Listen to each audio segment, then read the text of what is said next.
I'm going to be taking a little bit of time to talk about my Taurus G2C, the modifications that I've done to it, the extended magazines that I chose to utilize, the 1100 rounds that I put down range, the way that I chose to carry this gun, and then I'll be comparing the wear patterns on this 1100 round gun to an unused, unmodified version of this firearm. The upgrades that I've done to this gun consist of a set of metal fiber optic sights with a blacked out U notch in the rear. Actually reminds me of a set of Warren Tacticals that I have on one of my other firearms. The ledge on the rear sight makes it possible to rack this slide with your belt or any other hard object. The second upgrade was to replace the polymer recoil spring assembly with a stainless steel version. And the purpose for this was to try to mitigate some of the recoil impulse by adding some weight to the front of the gun. Upgrade number 3 is going to be replacing the plastic striker guide with the stainless steel version.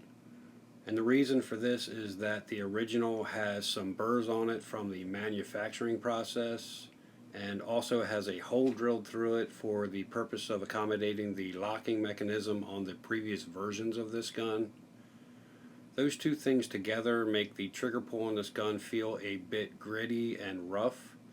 So swapping that out with the stainless steel version goes a long way to smoothing out the trigger pull on this pistol. The fourth and final upgrade for this gun was replacing the original trigger with a flat-faced safety-less trigger that I purchased off a site called Keep Tinkering. As of right now, which is mid-2019, I believe that Keep Tinkering has quite a few of these available on his site. They come in different sizes and shapes. Some of them are single action only, some of them are single action double action. I opted for the single action double action, and I'll explain why I did that a little bit later. While I'm on the subject of the trigger, I'd just like to mention a few things before I move forward. One of the biggest complaints about this firearm while I was doing my research was that the trigger pull was terrible. The fact of the matter is that the trigger functions just fine. The problem is that when you initially pick this gun up to fire, you don't realize how far back the wall is when you go to pull that trigger, which is practically against the frame of the gun. So between the striker guide being gritty and the trigger safety possibly hanging up, you might think you're hitting the wall halfway back when you're really nowhere near it. But once you get past pulling that trigger for the first time and realize how this thing functions, it really becomes a non-issue. Another thing that I kept running into during my research was people mentioning that the distance between the back strap and the point at which the trigger broke was unusually short, causing them to stick their finger through the trigger guard further than usual and not having their proper grip. I did not have an issue with this, and the Keep Tinkering trigger that I have installed here will help with that. It does increase that distance, and I do believe that on his site he has a couple triggers that actually increase it more than the one that I have shown here. The last thing I want to mention about the trigger is more of an observation than it is anything else. After removing my original trigger, I realized that the piece of metal that they use for the trigger safety doesn't extend into the polymer pad piece to the very bottom. It only goes into the top a short distance and then ends. Which kind of struck me odd, because when you use this trigger, that safety never really disappears into the trigger face. It seems like it always has pressure on it. So I just thought that was odd that they didn't take that piece of metal the entire length of that pad just to reinforce it. As far as the extended magazines that I chose to run with this gun, I decided to go with the Metgar 18 round SIG P226 mags with the +2 base plates on them. On top of those magazines, I'm running some Bloody Wheels magazine sleeves, which fit onto those mags super tight. And he did a fantastic job of matching these sleeves to the grip of that gun.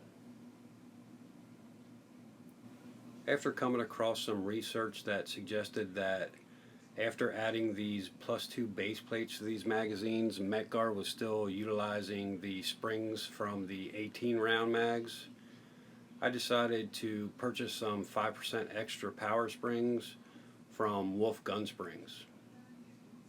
And since they have an option of purchasing a 3-pack of those springs, I just decided to set up 3 of these magazines right off the bat. So in the end, these magazines did end up being a little bit expensive, but I definitely think it was worth it. The 1100 rounds I put through this gun were actually broken up in between 3 different range trips. My first trip, the upgrades that I had on this gun included the striker guide, the recoil spring assembly, and the new sights. I didn't want to swap out the trigger right away due to the fact that I wanted to get some experience with the original. I ran 500 rounds through it that day. I did have a failure to feed right around the 300 round mark. I had a shell that porpoised into the barrel. That did occur using one of my new 20 round Metgar mags, but since that happened around the 300 round mark, I'm just going to chalk that up to break-in. The second range trip was after I installed my Keep Tinkering trigger. Out of all the upgrades, this is definitely the most difficult upgrade. If you're thinking about doing something like this, I would definitely suggest utilizing his step-by-step video that he has published about this trigger. With that being said, I'm definitely glad I did it. I do enjoy this trigger a lot more than the original. During this trip, I did end up putting another 500 rounds through this gun. I did have 4 rounds that failed to fire, which I believe were ammo-related issues. And the reason that I say that is after those rounds not firing, I tried the double action. They didn't fire again. And then reloaded those into a new mag, tried to get them to fire on single action, and they didn't fire. After inspecting the primers on those rounds, you can definitely tell that they were being struck more than one time. So I don't think that had anything to do with the mechanics of the pistol itself.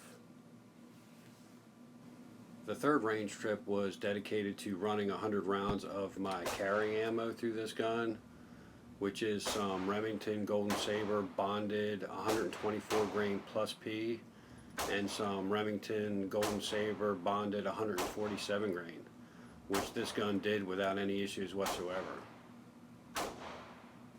Disregarding what I consider to be ammo related issues that I had during my 1100 rounds, I find the reliability of this gun to be comparable to some of the other higher end guns that I have experience with.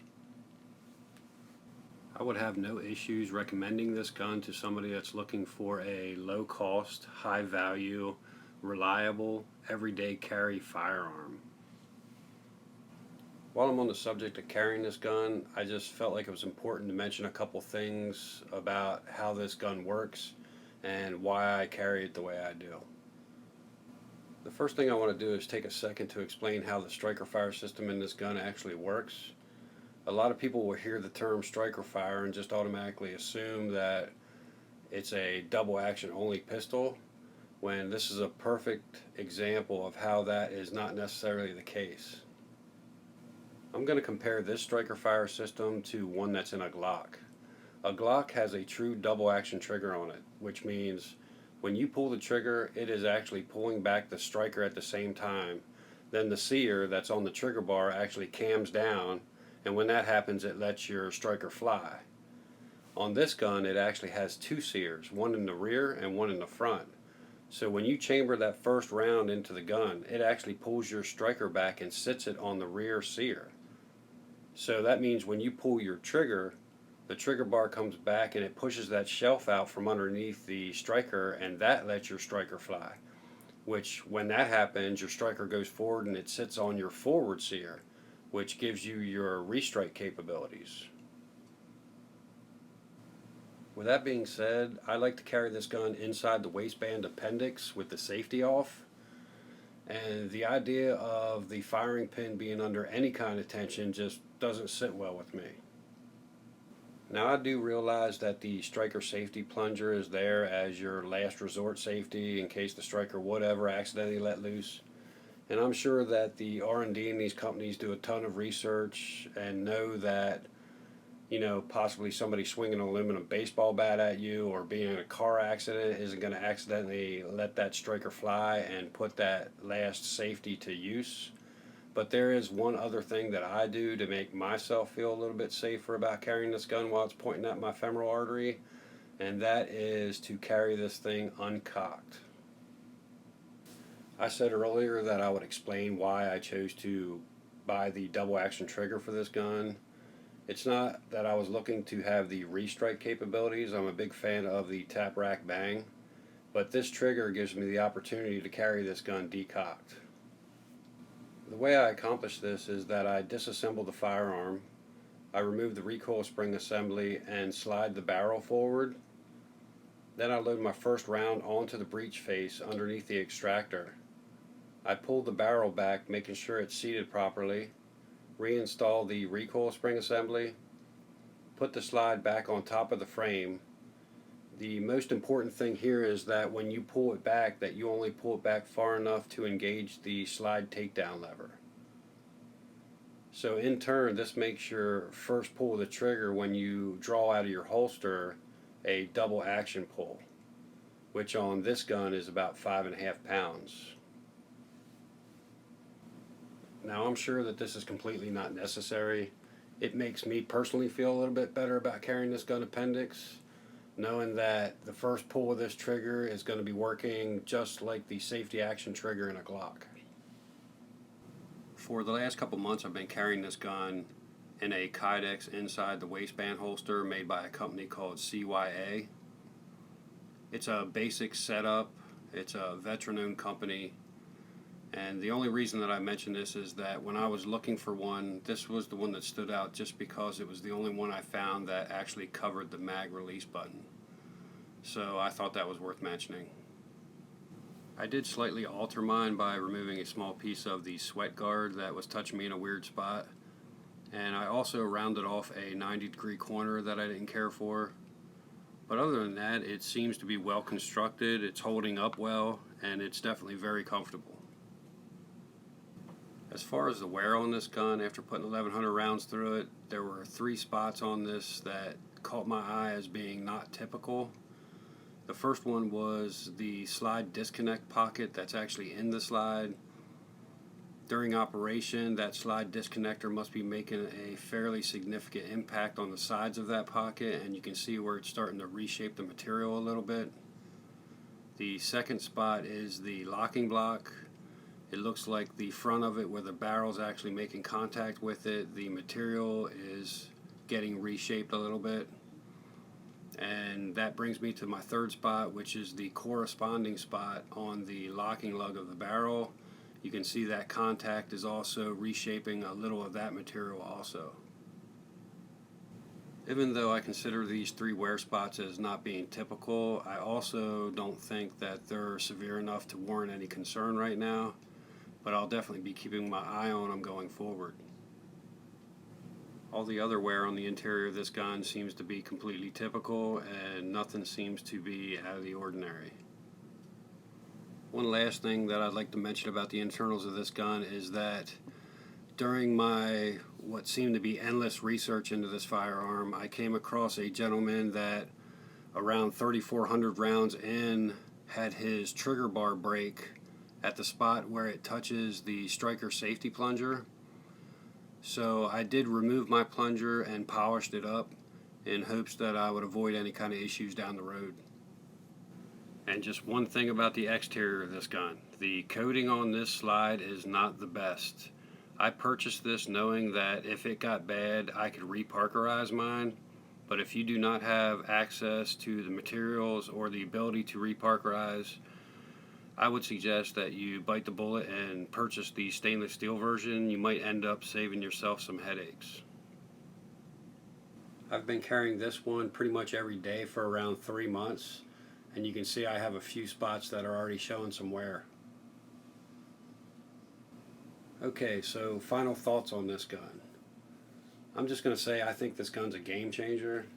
I feel like the price that you pay for the quality that you get out of this firearm is going to make it affordable for decent, hardworking Americans to be able to exercise their Second Amendment rights and protect themselves and their families. And I think the more people that are out there doing that, the better off we're all going to be. I hope with all the hype that's around this gun right now and some of the larger gun community personalities doing some testing and reviewing on this pistol, that it makes other gun manufacturers take a look at what Taurus is doing here and possibly come out with some of their own versions of some high quality, low cost firearms that people can actually afford to buy. So I definitely think Taurus hit a home run with this gun. With them removing the locking mechanism from the previous version, maintaining a fairly high round count, the size of this pistol being perfect for concealment, the ability to carry this gun decocked, the compatibility with mags that weren't specifically made for this gun, and the availability for aftermarket parts. All these things make this gun an exceptional value. Okay, I believe that's going to wrap up my content on my Taurus G2C. I hope someone out there got something from it. Feel free to leave your questions and comments. Stay safe and God bless.